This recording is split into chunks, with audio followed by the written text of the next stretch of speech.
Welcome to Baba Saheb Bhimrao. Cut. Welcome to the Uncooked Samaj, and in the Uncooked Samaj today, well, yeah, cut, ठीक है. Welcome to the अनकुक समाज. और the अनकुक समाज के इस प्लेटफॉर्म पे आज मैं लेके आई हूँ आपको योगा डिपार्टमेंट बाबा साहब भीमराव अंबेडकर यूनिवर्सिटी का. और योगा डिपार्टमेंट में आज हम बात करेंगे दीपेश्वर सर से, जो योगा डिपार्टमेंट के एचओडी हैं, और उनसे जानेंगे कि बीबीएयू के अंदर योगा डिपार्टमेंट में कौन कौन से सब्जेक्ट्स, कौन कौन से स्ट्रीम्स अवेलेबल हैं, पीएचडी के लिए कैसे अप्लाई करें, पीजी के लिए कैसे अप्लाई करें, और साथ ही साथ हम जानेंगे कि योगा के फ्यूचर अपॉर्चुनिटीज़ क्या है और योगा कैसे हेल्थ के लिए इम्पॉर्टेंट है. इसके साथ साथ commercial jobs opportunity, government job opportunities and education sectors benefits, student के लिए बहुत बेनिफिशियल होने वाला है ये इंटरव्यू. और इसके साथ साथ हम जानेंगे योगा और आध्यात्म का कॉम्बिनेशन क्या है. और as you know that yoga is very important in today's lifestyle, क्योंकि जितना हम बिजी रहने लग गए, खुद पे ध्यान देना कम कर दिया है. तो और खुद पे ध्यान देने का एक सबसे सही तरीका है, आप आधे घंटे 1 घंटे भी निकाल लो योगा करने के लिए, तो बहुत सही है. तो आज के इस इंटरव्यू को हम स्टार्ट करते हैं, अंदर चलते हैं, सर से बात करते हैं. सो लेट्स गेट इन. हेलो, नमस्कार, मैं दिव्या फ्रॉम द अनकुक समाज. और द अनकुक समाज के इस कड़ी में आज हम जुड़ने जा रहे हैं प्रोफेसर दीपेश्वर सर से. And today we are going to ask sir some question related to about yoga, because he is an HOD of yoga department in BBAU, Baba Saheb Bhimrao Ambedkar University, Central University of Lucknow. So the total perception of our to get this interview with sir, हम जानना चाहते हैं कि योगा जो हमारे health के लिए इतना बेनिफिशियल है, उसे हमेशा एक स्पिरिचुअल चीज़ों से क्यों जोड़ा जाता है. इसके साथ साथ इसके करियर बेनिफिट्स क्या हैं, और how can student can opt yoga as in commercial career, as in government sector, as in education sector, और ऑल्सो वो कैसे इस चीज़ को रियल लाइफ में लोग अप्लाई कर सकते हैं. साथ ही साथ हम इस इंटरव्यू के दौरान सर से ये भी जानेंगे कि बीबीएयू के अंदर योगा में अगर आप इंटरेस्टेड है तो आपको कौन कौन से रूल्स और एजुकेशनल बैकग्राउंड्स को फॉलो करने होंगे. So let's get started with the some basic question from the sir. Sir, you have done your education in geology and botany, and then you have shifted your career in yoga. So what give you this perception to change your career stream in yoga? नमस्कार सभी को. सबसे पहले तो जो योग शब्द मैंने जब सुना था फर्स्ट टाइम, तो मुझे पहले तो पता ही नहीं था इसके बारे में योग क्या होता है. And I was completely simple student. मैं ग्रेजुएशन कर रहा था क्राइस्ट चर्च कॉलेज कानपुर से. It was in geology botany chemistry. और उसके बाद में फिर मैं बायो इन्फॉर्मेटिक्स या केमिस्ट्री में मास्टर्स करने की सोच रहा था. Then my father told me कि मुझे कुछ फिज़िकल प्रॉब्लम थी, फिजियोलॉजिकल प्रॉब्लम, जैसे कि अस्थमेटिक अटैक कुछ हुए, और कुछ मुझे ट्रीटमेंट के लिए मेरे फादर ने बोला कि ट्राई करो योगा में. देन मैं शांति कुंज गया, हरिद्वार गया, जहाँ मैंने सिलेबस देखा जब योगा का, तो मुझे बहुत ही अच्छा लगा. देन मैंने कहा कि it's a new field, let me explore about it. I discuss with my father and he was very happy. And then I joined in masters in yoga, in applied yoga and holistic health. The course structure was so much apt and so nice that I think we were the first batch in MSc yoga in the batch of 2006 and 2008 in Dev Sanskriti Vishwavidyalaya. And I completed my masters from Dev Sanskriti, and then I moved into PhD in the year of 2009, and I moved in Bangalore, Swami Vivekananda Yoga Anusandhana Samsthana.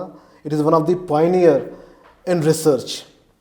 I spent around my golden time over there, around 15 years, and I did my PhD over there, and then I started working in the research laboratory as a research scholar.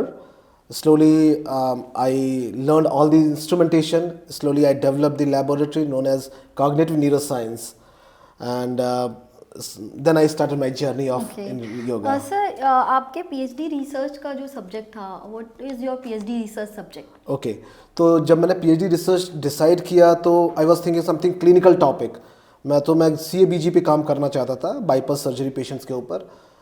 Then I realised कि PhD is not something which is thinking and easy to complete. तो फिर मैंने उस topic से shift होकर basic science में लिया, and my PhD topic was neuronal activity and cerebral blood flow changes in meditative states as defined in yoga text. और इस पीएचडी में हमने 4 मेंटल स्टेट्स को स्टडी किया, and this PhD work was a part of one of the government funded project which was funded by Indian Council of Medical Research, Government of India. और इसमें हमने Chanchala state में क्योंकि जब भी हम जागृत अवस्था में होते हैं या हम अपनी लाइफ में 4 अवस्थाओं में होते हैं। एक होती चंचल स्टेज, जब मन में बहुत सारे थॉट्स एक साथ चल रहे होते हैं। दूसरी होती एकाग्र स्टेज, जैसे अभी हम आप बात कर रहे हैं, एक टॉपिक हमारे सामने, उस टॉपिक पे हम डिस्कशन कर रहे हैं, वो एकाग्र स्टेट है। जब हम रीड करते कोई बुक को या कोई मूवी देखते हैं या कोई सॉन्ग सुनते हैं, माइंड का फ्लो है वो एक डायरेक्शन में चलता है, दैट्स नोन एज एकाग्रता।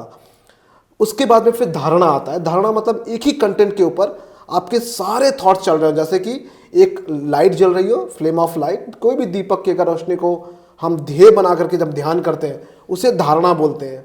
या ओम का सिंबल हो, ओम के जितने भी एट्रीब्यूट्स, उसका शेप, साइज, कलर, बैकग्राउंड, जब हम उस पर अपनी अटेंशन का फोकस करते हैं, दैट इज नोन एज धारणा।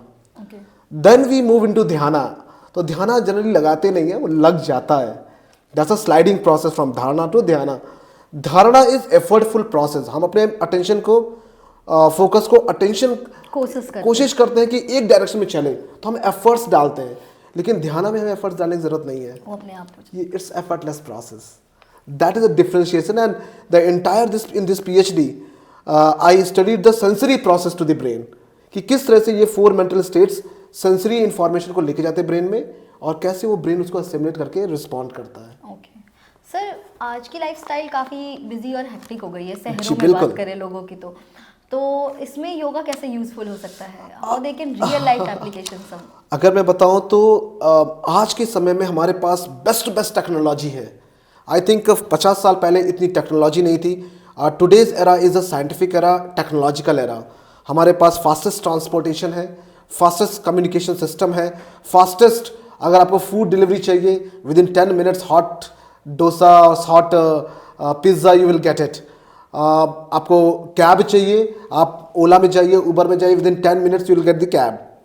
लेकिन प्रॉब्लम क्या है, इतनी सारी सुविधाएं होने के बाद में भी, अगर देखा जाए कम्युनिकेशन टुडे, आप किसी भी पार्ट, वर्ल्ड के किसी पार्ट में कनेक्ट होना है, with in few seconds you can connect.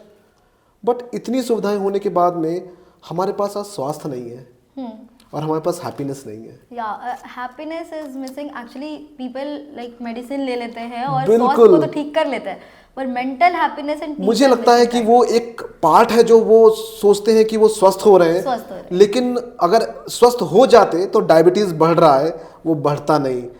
Cardiac problem बढ़ रही है, वो बढ़ती नहीं। स्ट्रोक्स बढ़ रहे हैं, बढ़ते नहीं। अगर मेडिसिन उनको कंट्रोल कर पाती तो शायद आज धीरे धीरे लोग स्वास्थ्य सुधार होता, लेकिन लोगों का स्वास्थ्य भी सुधार नहीं हो रहा है। डेली बच्चों में हार्ट अटैक हो रहा है, यंग पीपल में हार्ट अटैक हो रहा है, ट्रेडमिल में दौड़ते दौड़ते हार्ट अटैक आ जाता है। कार्डियक, कितने यंग हेल्दी पीपल आप देखेंगे, बहुत सारे actor they passed away in the gym. तो Siddharth Shukla and then Puneet Raghavendra. One video on internet is viral. A lady is dancing and she get they a got heart stroke. got the heart attack.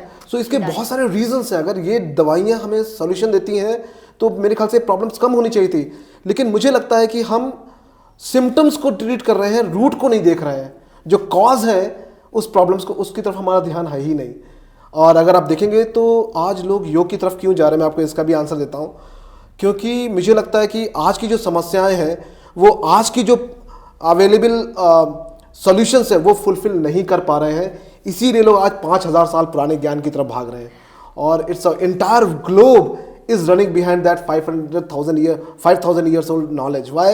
Because मुझे लगता है कि उसमें एक concept दिया हुआ है। आप सेज वशिष्ठा ने बोला है कि कोई भी समस्या जब शुरू होती है वो आदि से व्याधि जाती है। They start from the mind and they reflect in the body. हम क्या करते हैं, बॉडी के सिम्टम्स को देख करके उसको ट्रीट करने की कोशिश करते हैं। रूट कॉज जो माइंड है उसको हम डील करते ही नहीं है। और ज़्यादातर समस्याएं आज वो मेंटल है। आप डायबिटीज उठा लीजिए, सारी नॉन कम्युनिकेबल डिजीज है, इनको क्या बोलते हैं, साइकोसोमेटिक डिसऑर्डर या psychosomatic disease. Psychosomatic means any problem start with the mind, that's called psychological state of mind. And soma means, somatic means body.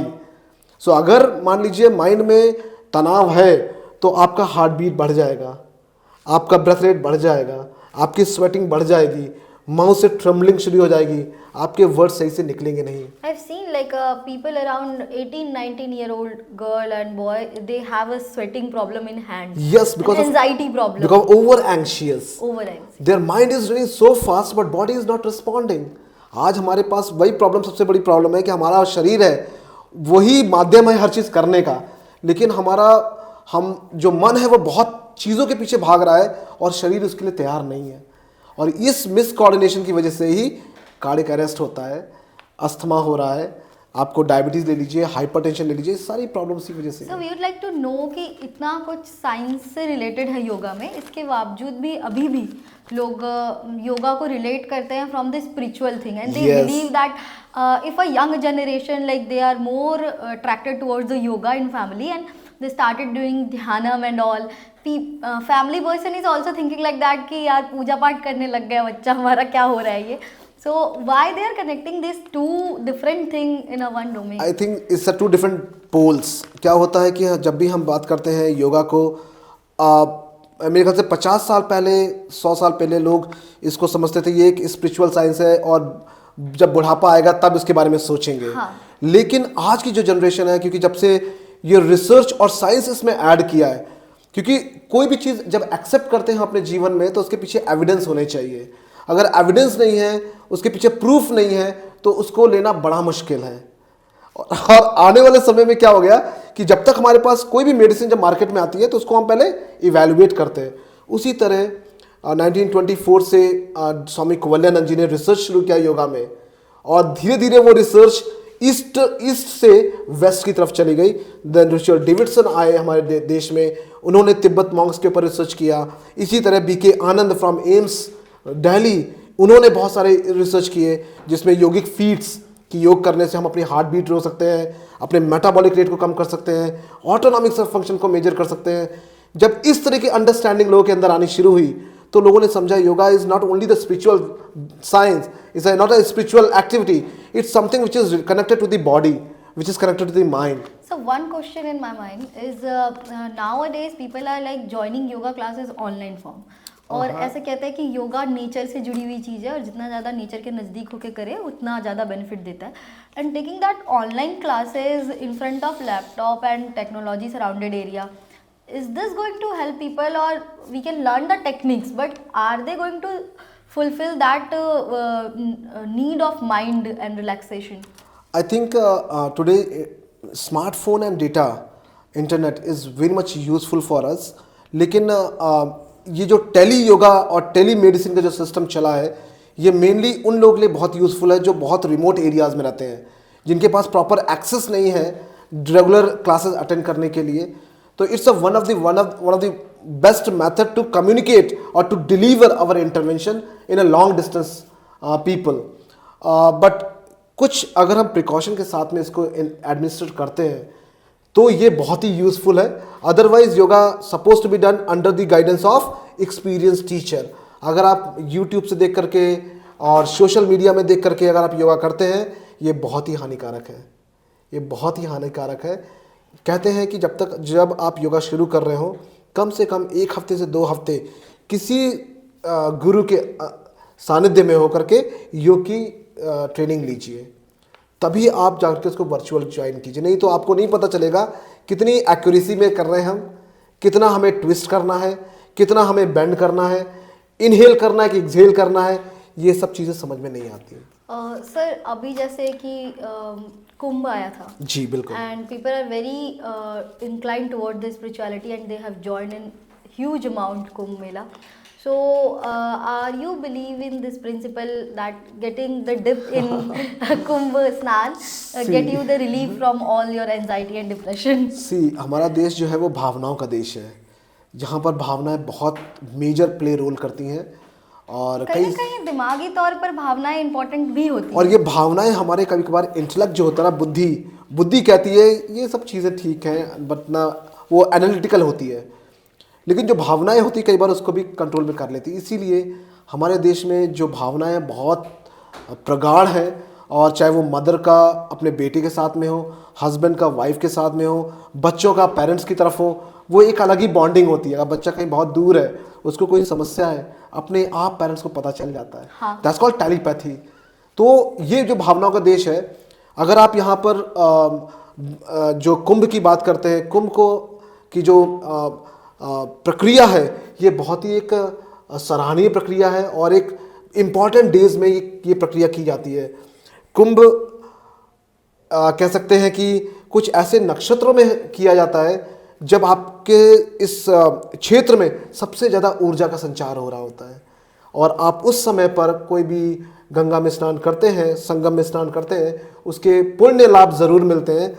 वो दिखते नहीं हैं, लेकिन उसके कहीं ना कहीं उसके प्रभाव ज़रूर पड़ते हैं। लेकिन उसके लिए सिर्फ मानसिक रूप से नहीं, अपने शारीरिक, मानसिक, सामाजिक और आध्यात्मिक रूप से उसमें लगना पड़ता है। सिर्फ गंगा में नहाने से आपको कभी शुद्धि प्राप्त नहीं होगी जब तक आपकी भावनाएं शुद्ध नहीं होंगी, जब तक आपके मन के जो कुसंस्कार है जब तक वो नहीं मिटेंगे, तब तक आप किसी भी चीज़ को ग्रहण करने के लिए तैयार नहीं होते। Sir one thing we would like to know that एक डिजीज होता है पैरालिसिस, फेशियल पैरालिसिस yes. कह सकते हैं, facial paralysis. Facial paralysis, yes. और उसे कहते हैं उसके कोई सिम्टम्स नहीं होते और कोई कॉज भी नहीं कॉज होता भी है। नहीं होते। और इसमें योगा कैसे हेल्पफुल है, प्लस कैंसर में योगा कैसे हेल्पफुल है, it will be beneficial for this. Okay, so this is one of the question where cerebral palsy और फेशियल पैरालिसिस में क्या होता है कि बहुत सारी ऐसे नर्वस सिस्टम के पार्ट्स होते हैं जहाँ पर सप्रेशन हो जाता है, और प्रॉपर ब्लड सप्लाई ना होने की वजह से ब्रेन के कुछ एरिया में इस्कीमिया हो जाता है, और ब्रेन के सेल्स जो होते हैं वो डाई होना शुरू होते हैं। उसकी वजह से एक तरफ फेस का पार्ट जो होता है वो लूज हो जाता है, वो अनकंट्रोल्ड हो जाता है, उसको कंट्रोल करना बड़ा मुश्किल होता है। फेशियल पैरालिसिस में ये भी होता है। और दूसरा स्ट्रोक, उसमें भी लेफ्ट साइड की बॉडी में सबसे ज़्यादा हार्म होता है, क्योंकि लेफ्ट साइड बहुत कम हम यूज़ करते हैं, वो वीकर पार्ट होता है। और जब भी कोई ऐसे अटैक होते हैं तो जो वीकर मसल्स होती हैं, जो वीक नर्वस सिस्टम का पार्ट होता है, उस पर अटैक बहुत ईजिली हो जाता है। और योग इसमें किस प्रकार से है, योग क्या करता है, योग कोई एक पर्टिकुलर डिजीज़ को ठीक नहीं करता है, योग काम करता है शरीर से और कंट्रोल करता है मन को, और मन के माध्यम से वो बुद्धि के, हमारे जो ब्रेन के सेल्स है उसको रिजुवनेट करता है। इसी को बोलते हैं न्यूरोजेनेसिस। आने वाले समय में बहुत सारी स्टडीज़ में बताया गया कि योग का अभ्यास करने से ब्रेन के जो डेड सेल्स होते हैं उनको भी आप रीजनरेट कर सकते हैं और रिजुवनेट कर सकते हैं। Cancer patient, that's also called neural plasticity. जब हम बात करते हैं ब्रेन को रिपेयरिंग मैकेनिज्म में, तो योगा एक बहुत इंपॉर्टेंट रोल प्ले करता है। एक रिसेंट में हमें एक फंडिंग मिली थी department of science and technology से, जिसमें हमने योग कपालभाति को कंपेयर किया था रनिंग के साथ में, और एक ग्रुप को हमने ब्रेथ अवेयरनेस कराया। इस स्टडी को मैं इसलिए बता रहा हूँ क्योंकि अभी हम इस पे काम कर रहे हैं, and that study is completed and 1 PhD came out from that entire study. और उसमें हमने क्या किया, क्योंकि दोनों की कंडीशन में, रनिंग जब करते हैं और जब कपालभाति करते हैं, दोनों में मेटाबॉलिक रेट बढ़ता है, दोनों में आपका एनर्जी एक्सपेंडिचर बढ़ता है, दोनों में हार्ट रेट बढ़ता है, दोनों में आपका ब्रेथ रेट इंक्रीज होता है, क्योंकि जब हम कपालभाति करते हैं तो भी ब्रेथ रेट बढ़ेगा, रनिंग करेंगे तो ही बढ़ेगा। लेकिन दोनों में एक डिफरेंस होता है कि दोनों का जब एंड करते हैं तो आपको रनिंग करने के बाद में फटीग होता है, कपालभाति के बाद में कभी भी आपको फटीग नहीं होगा, थकान नहीं होगी, you feel more light, more energetic. इसके बाद में हमने देखा जो लैक्टिक एसिड एक्युमुलेशन है वो बहुत ज़्यादा होता है रनिंग ग्रुप में। उसकी वजह से हमारे जो प्लास्टिसिटी, ब्रेन में जो कुछ केमिकल्स रिलीज होते हैं, उसका नाम है ब्रेन ड्राइव न्यूरोट्रॉपिक फैक्टर। ये BDNF सिक्रीशन होता है ब्रेन के नर्व सेल से, जो कि हमारी बॉडी के जो सेल न्यूरल सेल है जो डेड हो रहा है उनको रिजुवनेट करता है और इनको रिपेयर करता है। So that was a difference. तो हमने देखा दोनों ग्रुप में BDNF सिक्रीट हुआ, but the magnitude of secretion was more in kapalbhati group. तो जो लोग मान लीजिए डिसेबल्ड हैं, जो रनिंग नहीं कर सकते हैं, एटलीस्ट वो सिमिलर बेनिफिट पा सकते हैं कपालभाति की प्रैक्टिस से।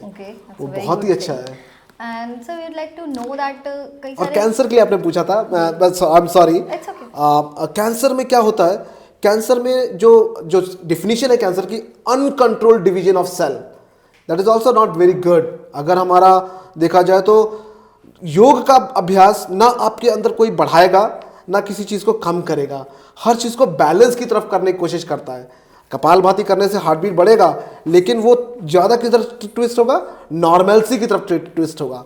इसीलिए योग को योग का जो अभ्यास है वो किसी भी चीज़ को अधिक और कम करने की तरफ नहीं होता है, उसको बैलेंस जैसे ऑटोनॉमिक में बोलते हैं हम लोग सिंपैथेटिक और पैरासिम्पैथेटिक बैलेंस की तरफ. Yes. Now, sir, let's move forward to the portions related to education and Please. which is going to help student also.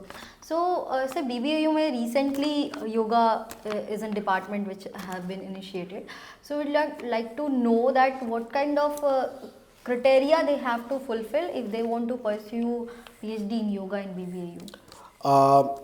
जो योगा एक एजुकेशन में इम्प्लीमेंट हुआ है ये बहुत ज़रूरी है, क्योंकि आज की जनरेशन जो यंग जनरेशन है, एनर्जेटिक जनरेशन है, उनके सामने समस्याएं बहुत ज़्यादा हैं.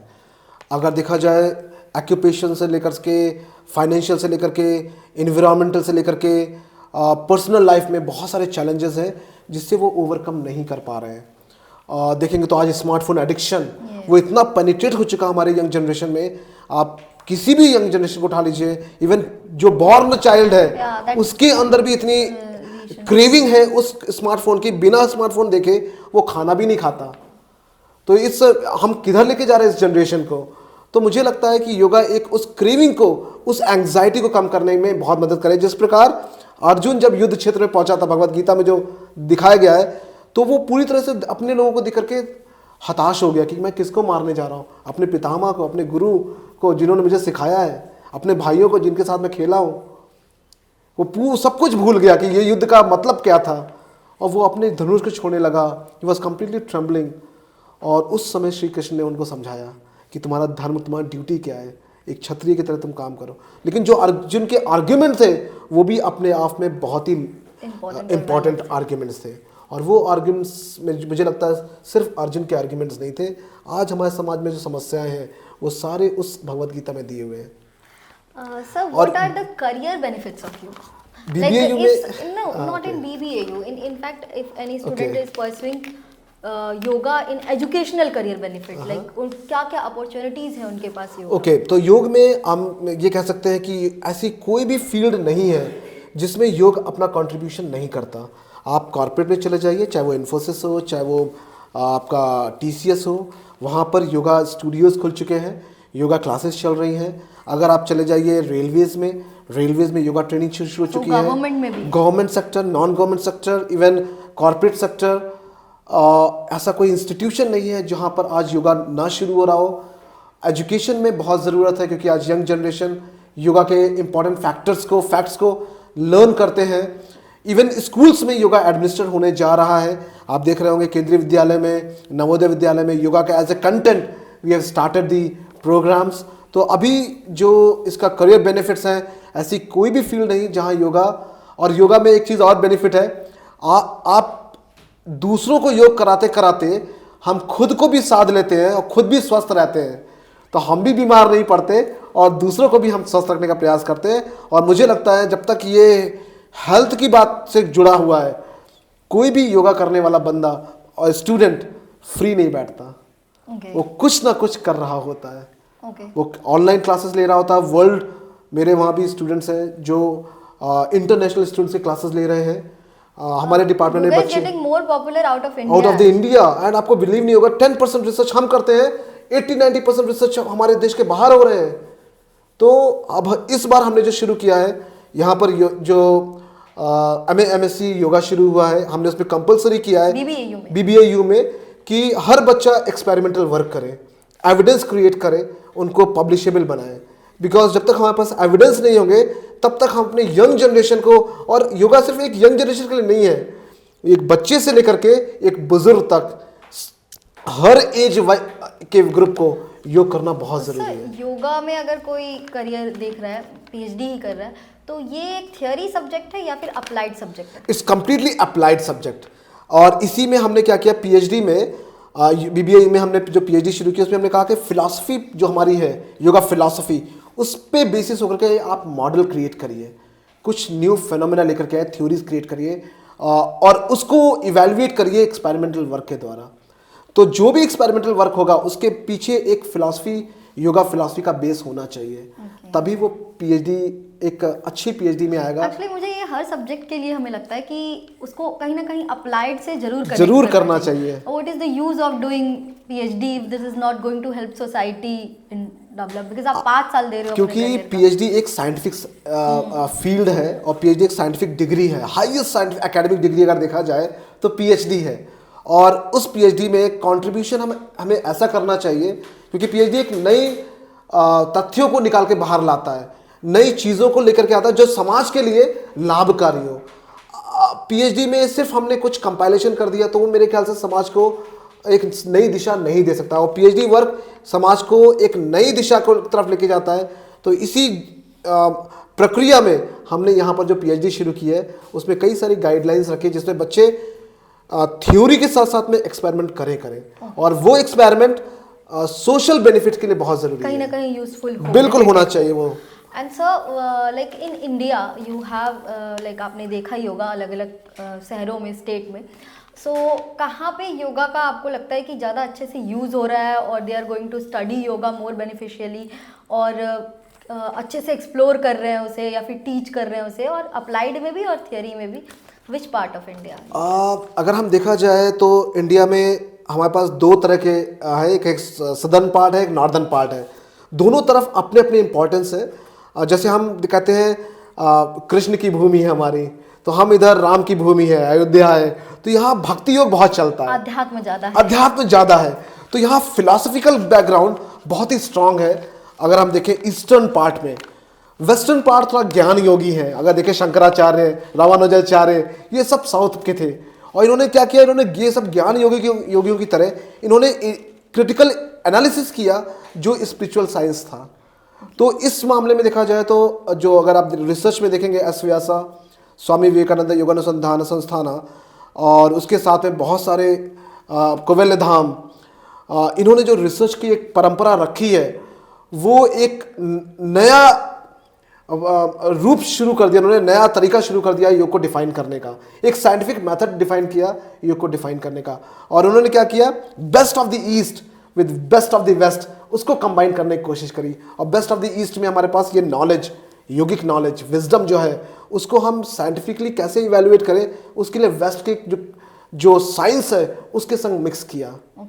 और यहाँ पर अगर इस मिक्स को देखेंगे तो साउथ ने एप्लीकेशन पे काम किया और ईस्ट ने फिलोसफिकल जो डिस्क्रिप्शन है उसको इवेल्युएट किया, उसको एक्सप्लोर किया है।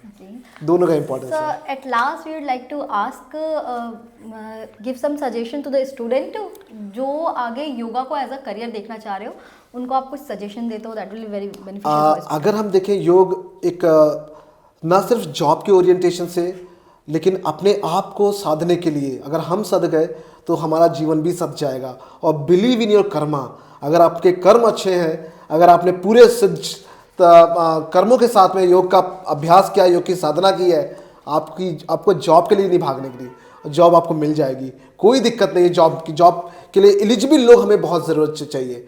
हम क्या करते हैं, हम किसी तरह कोई छोटे मोटे कोर्स करके और अपने करियर को बढ़ाने की कोशिश करते हैं, लेकिन किसी भी चीज़ में मुझे लगता है 3 चीज़ें बहुत ज़रूरी है।